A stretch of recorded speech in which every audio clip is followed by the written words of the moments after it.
Assalamualaikum warahmatullahi wabarakatuh. Selamat datang di Jejak Lukman. Seperti biasa, pada kesempatan sore hari ini, saya akan mengajak Anda semua untuk berbincang dengan tokoh-tokoh inspirasi, tokoh-tokoh yang memiliki peran strategis, memiliki peran penting dalam perannya masing-masing. Seperti yang kita ketahui bahwa tahapan pemilu sudah dimulai sejak tanggal 14 Juli tahun 2022. Nah, maka eh, pada kesempatan sore hari ini kita akan membahas tentang isu kepemiluan, dan teman bicara di Jejak Lukman sore hari ini pun itu sesuai dengan kapasitasnya, dengan Ketua Panwaslu Kecamatan Soba. Selamat datang, Bah. Saya panggilnya Abah aja ya. Siap. Oke, dengan Abah Maman Sahroni lah ya. Bah, apa kabar? Sehat, Bah? Alhamdulillah sehat. Oke, kelihatan memang Abah itu selalu sehat, karismanya muncul gitu ya. Badannya juga menunjukkan bahwa sangat sehat gitu Karena ya. sedang ada di jejak Lukman, jadi Oke. harus terlihat sehat. Oke, cocok sekali ya. Harus selalu tampil sehat. Bah, saya ingin memulai obrolan kita itu tentang kepemiluan tentunya. Karena seperti yang kita ketahui bahwa sepertinya pemilu tahun 2024 itu berat, Bah ya. Ada banyak sekali tahapan yang dilalui, terus kemudian eh, hambatan yang sering kali ditemui di lapangan itu seperti apa. Nah, barangkali nanti ketua bisa menjelaskan. Dalam hal ini, oh iya, saya perkenalkan dulu. Dalam hal ini, Abah Maman ini kapasitas sebagai ketua Panwaslu Kecamatan Soba. Nah, Abah bisa menjelaskan tahapan pemilu yang sudah dilalui itu apa saja, dan ke depan tahapan apa yang kita hadapi. Gimana itu, Bah? Baik. Ketika berbicara berat, memang sebenarnya setiap tahapan-tahapan atau setiap pemilu yang dilakukan atau yang terjadi di Indonesia menurut saya ya memang cukup berat. Apalagi dengan peraturan-peraturan atau regulasi-regulasi yang memang apa ya, berubah-ubah kan gitu, semakin kesini ya semakin berubah. Iya. Jadi seperti misalnya kita ada isu yang sangat apa ya, berulang-ulang gitu, selalu diulang-ulang, misalnya isu tentang money politik. Oke. Nah, money politik ini kan sebenarnya sebuah isu yang memang selalu saja menjadi persoalan dan perdebatan dan pembicaraan mungkin ya dalam Betul. setiap proses pemilu. Dan ini memang apa ya, sering terjadi, tapi agak susah juga gitu untuk membuktikan atau untuk menginvestigasi bahwa itu adalah pelanggaran politik uang kan. Oke, gitu. oke. Gitu. Jadi memang di Indonesia ini berkaitan dengan politik atau demokrasi klientelisme itu sudah terjadi gitu dari dulu. Iya, iya. Jadi proses demokrasi yang dilakukan itu di dalamnya selalu saja memang tidak apa ya, tidak menjadi rahasia lagi bahwa di dalam proses demokrasi selalu saja ada proses tawar menawar kan gitu, proses Oke. tawar menawar, entah itu untuk keuntungan secara pribadi Ya. ataupun kelompok. Jadi memang beratnya ya di situ gitu, di situ. Sehingga proses demokrasi yang disebut dengan pesta untuk masyarakat, seharusnya masyarakat mendapatkan sebuah kebebasan untuk memilih pemimpin sesuai dengan apa yang diinginkannya. Kemudian itu menjadi sesuatu hal yang apa ya? Justru memang di dalamnya tidak terlihat gitu kebebasan gitu. Oke, oke. Jadi Betul. seperti itu kan gitu. Ya, ini menjadi sangat menarik ketika ketua menyampaikan tadi bahwa ada ragam persoalan, salah satunya itu politik uang ya. Lalu kemudian langkah-langkah pencegahan yang dilakukan oleh jajaran pengawas pemilu di Kecamatan Soba ini seperti apa? Karena kemungkinan besar politik uang ini akan kembali terjadi. Lalu kemudian langkah pencegahan yang dilakukan oleh pengawas ketika masyarakat menemukan transaksi politik uang itu dalam tahapan pemilu itu seperti apa nanti langkah-langkahnya? Ya, memang kita harus menekankan atau memberikan sosialisasi kepada masyarakat bahwa pengawasan partisipatif itu penting. Yeah. Pengawasan partisipatif yang dilakukan oleh masyarakat itu menjadi penting karena mengawasi demokrasi, mengawal demokrasi, mengawasi pemilu itu bukan hanya tugas Panwas sebenarnya. Oke. Ada juga kan gitu. Apa namanya? Masyarakat juga harus ikut andil untuk mengawasi proses demokrasi ini. Jika memang masyarakat itu peduli terhadap negaranya, Iya. gitu. Peduli terhadap negara, demokrasi berarti peduli terhadap negara. Maka masyarakat juga sebenarnya harus sama-sama mengawasi dan itu juga tercantum kan gitu. Kita tugas kita sebagai Panwas apa namanya kalau kita melihat kepada Undang-Undang 7 tugas Panwaslu Kecamatan di pasal 105 di poin berapa ya? Kan di situ di pasal 105 itu apa namanya?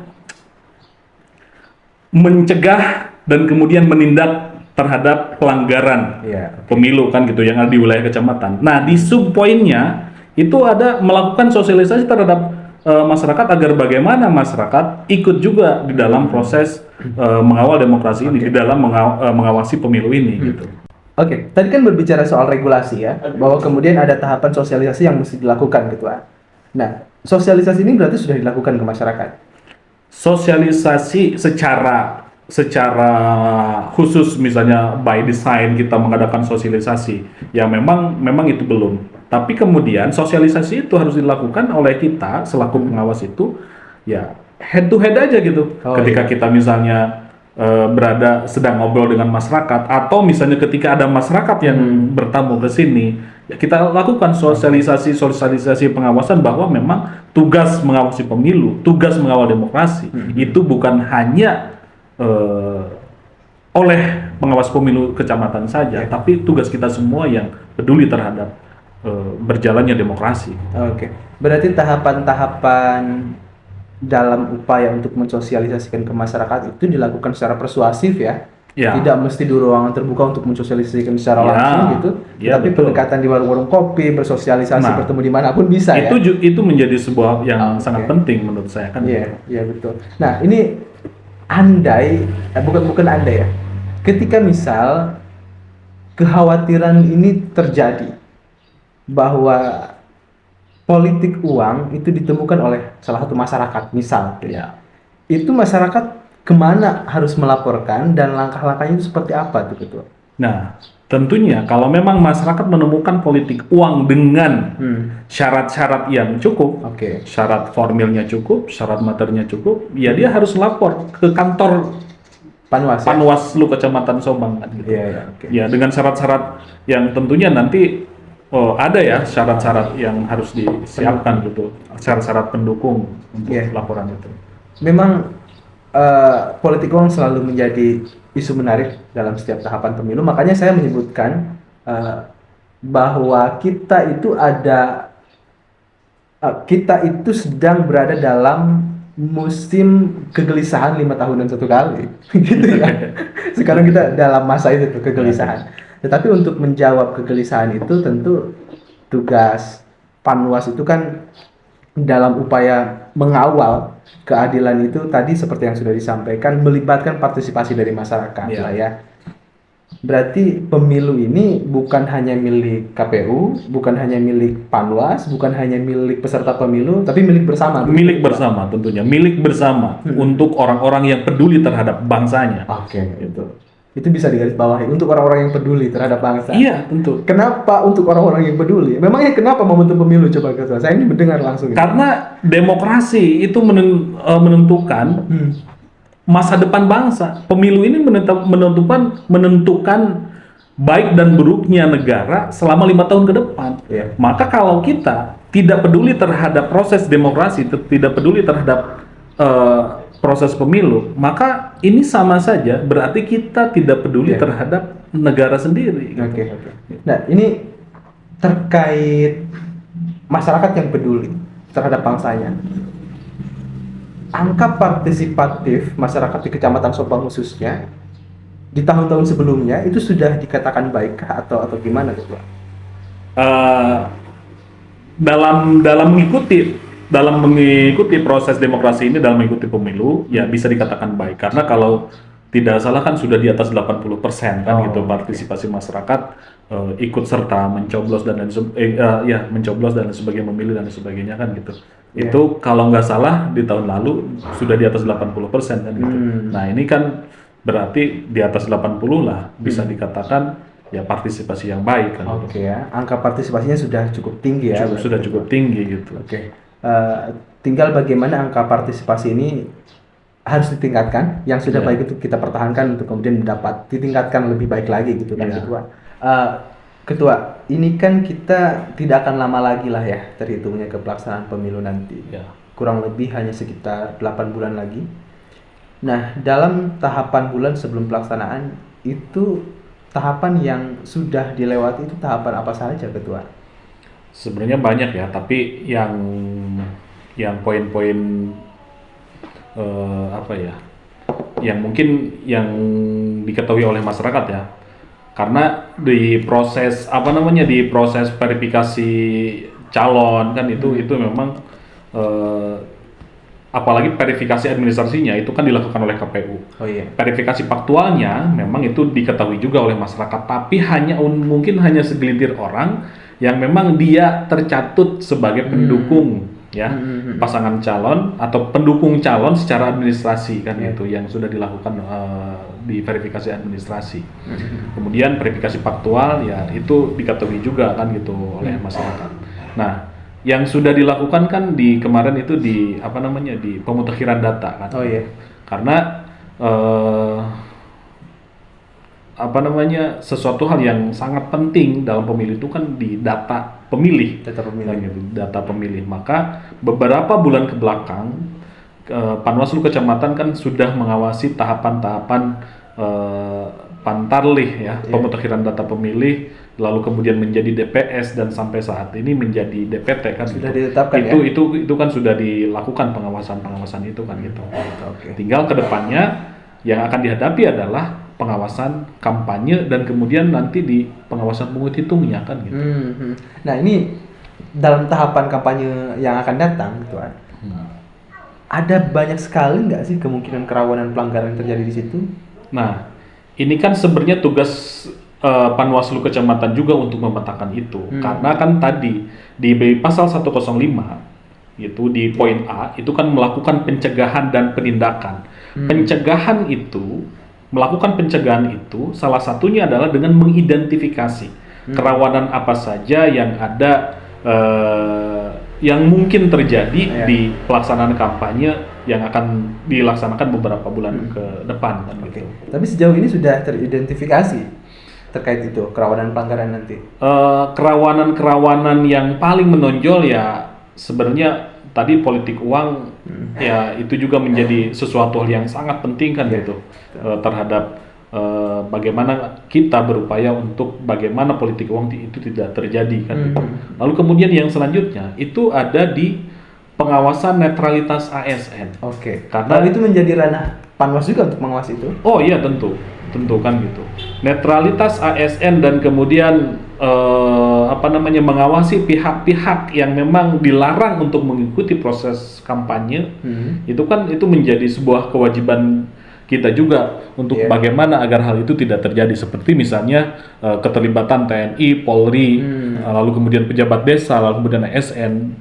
Nah, itu kan adalah orang-orang yang dilarang gitu kan gitu untuk melakukan atau untuk berkampanye lah kan gitu seperti itu. Ya, berarti pihak-pihak tadi yang barusan disebutkan itu ada regulasi yang mengatur mereka yang mengharuskan mereka untuk bersikap netral. Ya, tentunya tidak berpihak ke partai politik manapun atau calon manapun ya.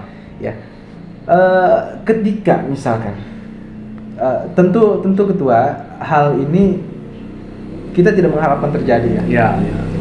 Nah, maka dari itu sosialisasi dirasa perlu dan pemahaman pihak-pihak tadi seperti ASN, para pejabat desa, para pemerintah desa, lalu kemudian Polri, TNI, agar dijaga sikap netralitasnya ini. Langkah apa yang kemudian dilakukan oleh teman-teman? Sosialisasi dan koordinasi. Karena di tugas Panwascam yang diatur di pasal 105 itu juga mengharuskan kita selaku Panwaslu yang ada di tingkat kecamatan itu untuk melakukan koordinasi dengan pemerintah daerah setempat. berarti dalam hal ini berarti Muspika kan gitu. Oke. Kecamatan sampai jajarannya ke bawah. Termasuk dengan Kapolsek dan Posmil ya? Ya, tentu kan gitu. Oke. Hal itu sudah dilakukan berarti Ketua? Sejauh ini kita baru beberapa bulan yang lalu koordinasi ya mengenalkan diri kita, jajaran kita kan gitu. Dan sebenarnya kalau berbicara aturan netralitas ASN dan TNI Polri itu kan sebenarnya sudah tidak menjadi rahasia kan gitu. Sebenarnya aturan itu kan setiap tahun itu kan dipakai gitu. Sebenarnya semua orang paham terhadap tahu tahu terhadap hal itu, tinggal bagaimana kita melakukan penegasan agar hal itu benar-benar tidak terjadi kan gitu. Betul. Nah, saat ini Ketua, sosial media itu kan sangat ramai sekali. Mereka sebagai peserta pemilu yang misalkan mengupload di Facebook misalkan atau di kanal media lainnya, lalu kemudian misal ada seorang ASN yang memberikan like atau komentar misalkan, itu bagaimana? Apakah mereka termasuk pada sikap yang tidak netral ataukah itu dianggap wajar, satu hal yang wajar? Gimana? Kita tetap aja perlu adanya klarifikasi terkait hal itu kan gitu. Karena like sebenarnya itu juga menjadi sebuah jadi dari like itu kan bisa jadi memang itu adalah sebuah dukungan kan gitu. Jadi itu memang harus dijaga gitu untuk oleh ASN, pejabat, terus TNI Polri kan gitu. Terus komentar tergantung juga komentarnya seperti apa. Tapi berbicara komentar baik ataupun buruk sebenarnya itu kan tidak diperbolehkan. Kalau ketika kita berbicara netral kan gitu. Bahkan hanya sekedar memberikan respon berupa like itu pun sebetulnya sudah menjadi bagian. Karena like itu bisa apa ya bahasanya? Dikategorikan memberikan dukungan. Secara tidak langsung lah ya. Ya secara tidak langsung kan itu. Ada indikasi ke arah sana kan itu. Maka like pun ya sebenarnya untuk orang-orang yang memang harus netral, kita saja kan itu tidak boleh kan gitu. Ketika misalnya ini ada lalu kemudian kita like, kita saja kan gitu tidak disarankan dan kita tidak diperbolehkan kan untuk melakukan hal itu kan gitu. Betul. Nah, hal ini kan menjadi penting untuk kemudian disampaikan karena dari sekian banyaknya jumlah ASN di Kecamatan Subang khususnya, saya kira ada beberapa lah ya yang menganggap hanya sekedar like ataupun komentar saja itu dianggapnya wajar, padahal jelas ada regulasi yang mengatur itu gitu ya. Kita belum terlalu bicara lebih jauh soal kepemiluan di Subang. Tapi mudah-mudahan obrolan sore hari ini ada hal positif yang dapat diketahui oleh publik begitu. Dan saya juga mengharapkan percakapan kita, pertanyaan dan jawaban yang diberikan itu menjadi jawaban atas pertanyaan selama ini dari masyarakat tentang kepemiluan, begitu? Iya, betul. Terima kasih banyak sudah menjadi teman bicara di Jejak Lukman. Siap. Jangan bosan lah ketika nanti saya undang kembali. Transportnya memang tidak seberapa. Oke. Ini juga udah cukup saya. Siap Ketua. Nah itu sahabat Jejak Lukman semua, perbincangan saya dengan Abah Maman sebagai Ketua Panwaslu Kecamatan Subang. Mudah-mudahan ada hal positif yang dapat kita ambil bersama. Sampai jumpa di pertemuan berikutnya dengan narasumber yang lain. Demikian, Assalamualaikum warahmatullahi wabarakatuh.